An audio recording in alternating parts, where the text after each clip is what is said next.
Tonight for dinner, we are having fajitas. I always thought that fajitas were so overwhelming and they always seem so complicated to make, but it turns out they are super, super easy. You've got to do a little bit of chopping, but everything just comes together so nicely. It doesn't take all that long, and it's really, really easy. I made mine in one pan. You can make it in two if you want it to go a little bit faster. But for a one-pan dinner, I would definitely say these are worth giving it a shot next time you're wanting some Mexican food. Anytime I make fajitas, I also make my own pico. This is a super, super quick kind of I eat it as a salsa. I put it on the fajitas, and it lasts great in the fridge for a few days if you want to make a big batch. And then this meal is so easily upgraded. If you want to just get a jar of queso dip from your grocery store and heat this up, you've got appetizer, you've got pico, you've got fajitas or tacos, however you want to serve this, and it is just great every single time. The first thing we'll be doing today is just cutting and marinating our meat.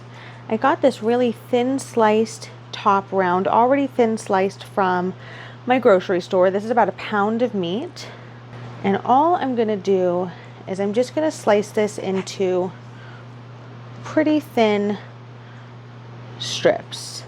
This does not have to be perfect by any means. The meat is actually the very last thing we're going to cook.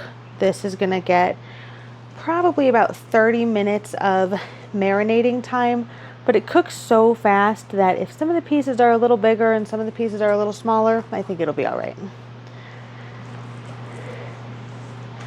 And you can kind of cut this however you want. I've seen a lot of people when they make fajitas, they like to cut it into, they would cut it into strips like this, and then they might cut it across this way into smaller pieces too.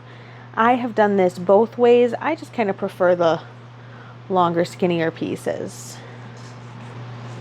And if you stack everything up like this, it cuts through really, really fast. All right, my meat is all cut up. I am going to wash my hands real quick and we will throw together our very quick marinade for this. Our marinade is super fast and easy. I'm gonna do about a tablespoon or so of olive oil. And then I'm going to do about the same amount, a tablespoon or so of lime juice. I am using bottled lime juice. If you have real limes and you want to use that, then absolutely feel free to do that. I just don't generally have limes. I'm going to do a little bit of garlic paste. That's probably about a teaspoon, maybe a teaspoon and a half. I usually use garlic powder, but I have this garlic paste in the fridge, so I thought I might as well use that up. I'm going to do about half a teaspoon to a teaspoon of onion powder. About the same amount, half a teaspoon of black pepper.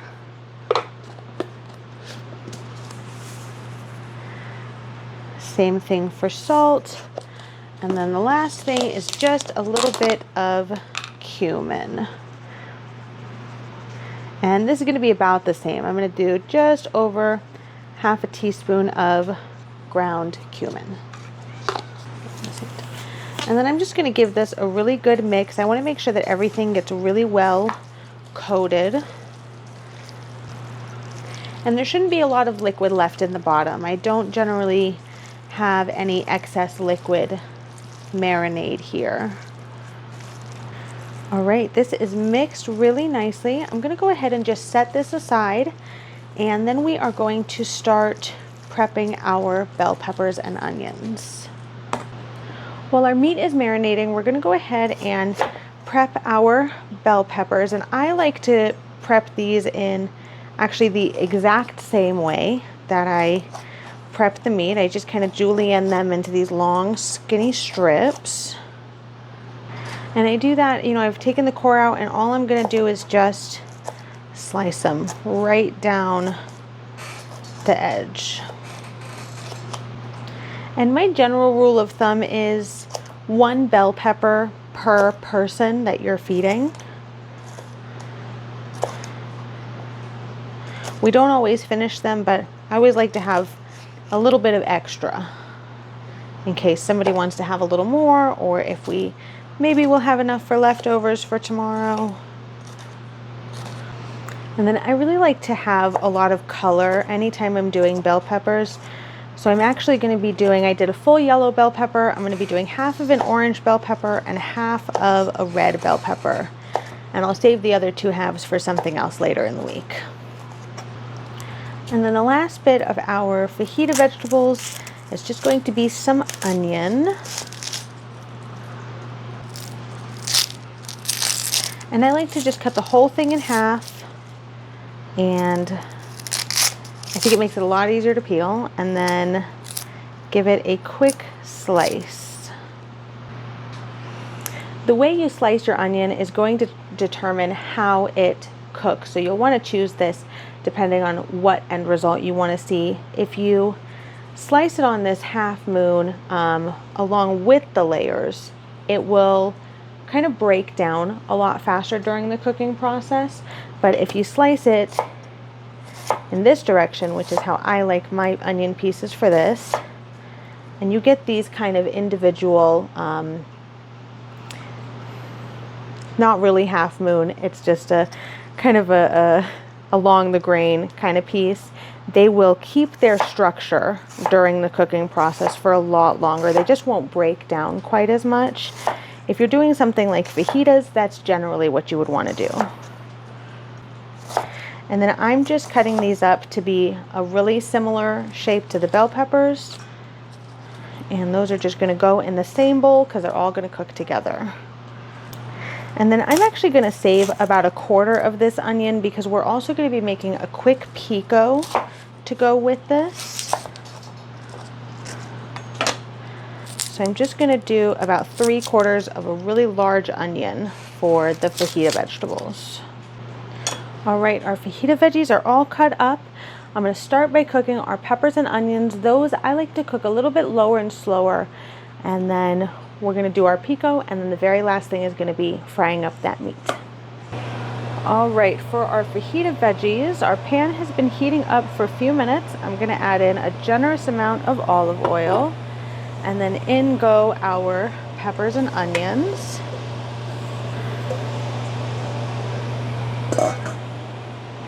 And then into that, I like to just add a little bit of salt. We're going to do probably just under half a teaspoon.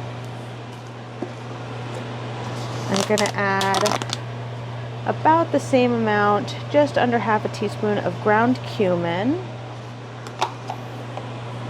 And then also some garlic paste. Now again, I would normally use garlic powder here, but I have this garlic paste, so I figured might as well use it up. And then I'm just going to give this a good mix, and this is going to cook. It's probably going to take 15 to 20 minutes for the peppers to cook down really nicely. I want them to become a little bit softer and mostly transparent. The onions will be mostly transparent, the peppers will be fairly translucent, and then everything will just come together really nicely at the end. Our fajita veggies are cooking. The very last thing we're going to prep is a super quick and easy pico. I really like to have pico on my fajitas, but this also is great just as like a salsa for tortilla chips. And I like to just cut these into planks. My general rule again is about one tomato's worth of pico per person. And I like to cut these into planks, and then I actually take out kind of this really wet, seedy section in the middle. Really what we want here is the meat part of the tomato. So I cut this into planks, take out all of the wet, seedy parts, and then I kind of just chop it down into tiny little pieces. And this also does not have to be absolutely perfect. It's all going to get mixed together in the end. So as long as everything is about the right size, then it'll be fine. All right, I've got my 2 tomatoes diced up. I'm gonna go ahead and do the same thing with my onion, my 1/4 of an onion. And I never know exactly how much onion or jalapenos I'm gonna put in until I'm putting it in. I just know what sort of ratios I like. But I'll store, you know, half an onion in the fridge. I don't generally store half a tomato in the fridge. I just like to use up the whole little Roma tomato. So I kind of base the other ingredients in my pico on the tomatoes. All right, and once these are cut up to a size that I like, I'm gonna go ahead and add in some of my onion. And then I'll just give it a mix and see if it looks about like the ratio that I like. It's not quite where I want. It's still a little bit tomato heavy, so I'm gonna add in just a little bit more of this onion here. But I think that'll probably be it for the onion. Yeah, that's about what I like. It's still a little heavier on the tomato than it is the onion, but it's pretty close. And then last vegetable that goes in here is jalapeno.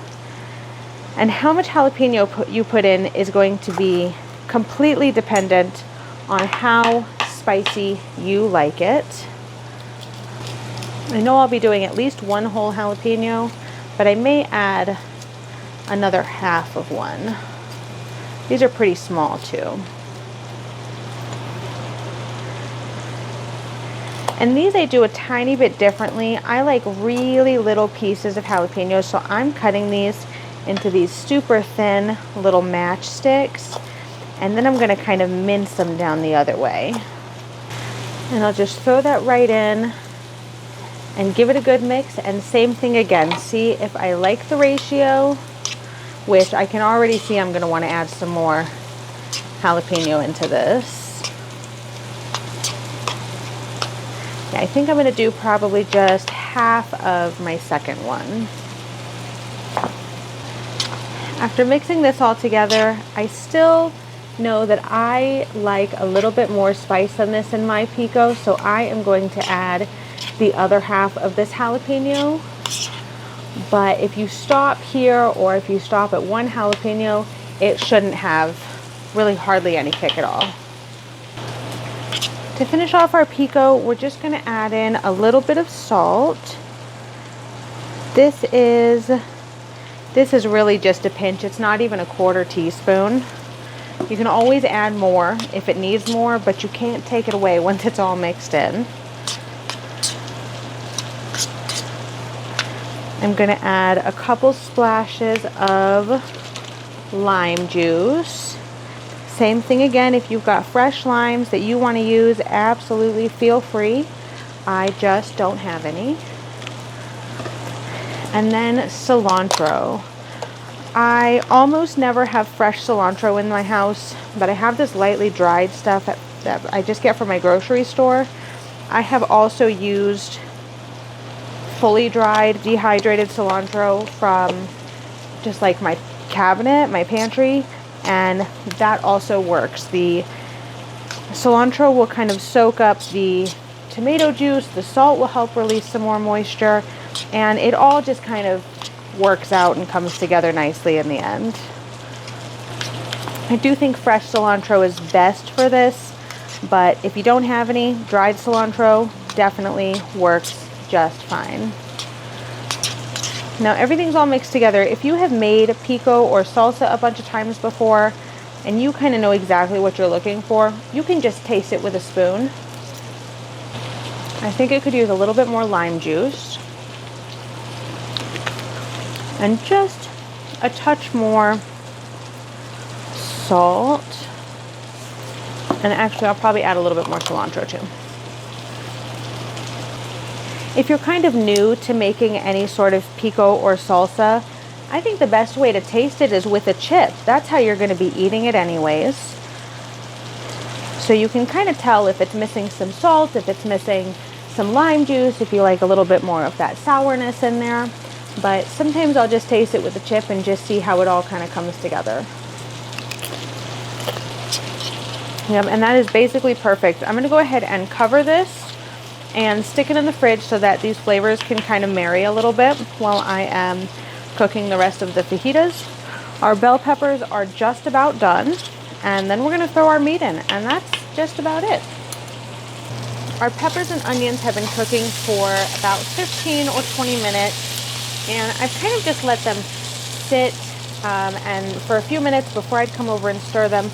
So we've got some really nice color, which is exactly what we're looking for. I'm gonna go ahead and get these all out and just put them back into the same bowl that they were in. All right, our fajita veggies are out. I'm gonna go ahead and add in some more oil. And then while my pan is really hot, I'm just gonna add our meat straight in. And I'm gonna spread it out a little bit because I don't want this to steam, but I also don't want to do it in multiple batches.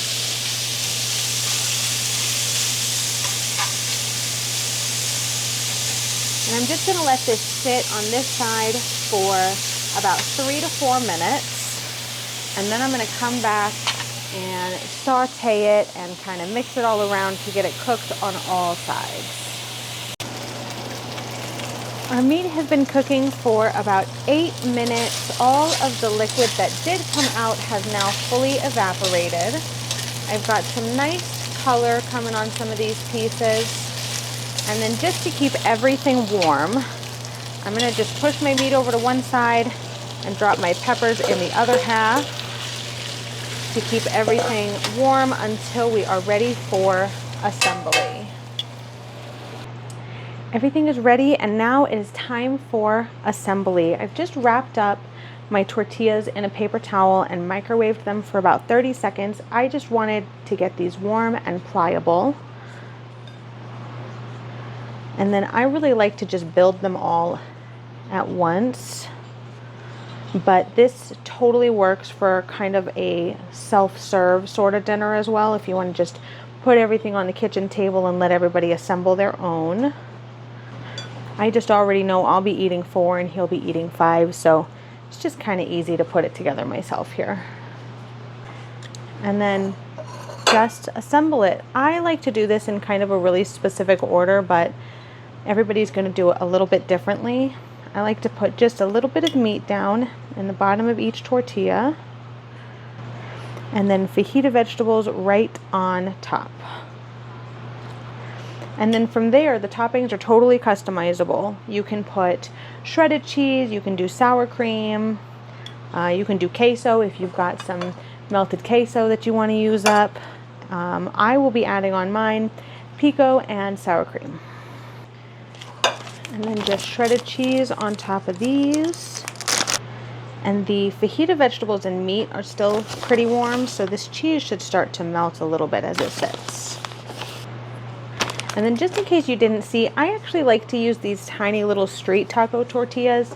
I know the kind of traditional fajita tortillas are a lot bigger. I just find these easier to eat when I have the smaller tortillas. And I also think they stand up better in my plates. I kind of do this, I make like a taco stand with each of the individual tacos. So they just kind of hold each other upright and then against the walls of this little bowl plate thing. So just kind of works out nicely like this. And then to add the pico on, because so much liquid has kind of settled, I like to just pick up a spoonful and then tilt my spoon against the edge to drain off as much of the liquid as possible. I really just want the solids on my fajita. That way the tortilla doesn't get soggy. And that's it. Dinner is done. It took probably about an hour, maybe a little over an hour to cook. But if you are making your own homemade pico, then it'll definitely take a little bit longer. If you are buying a jarred salsa or a pre-made pico from the grocery store or even your favorite Mexican restaurant, then it will happen just a little bit quicker. And we'll give this a taste. Cheers. These are a little messy, but I absolutely love fajitas. I will choose fajitas at any Mexican restaurant I go to. They're always my top choice. These are so delicious, and they take a little while, but they are so good, and they're absolutely worth making. And anything you can make with a cheap cut of meat is a win in my book.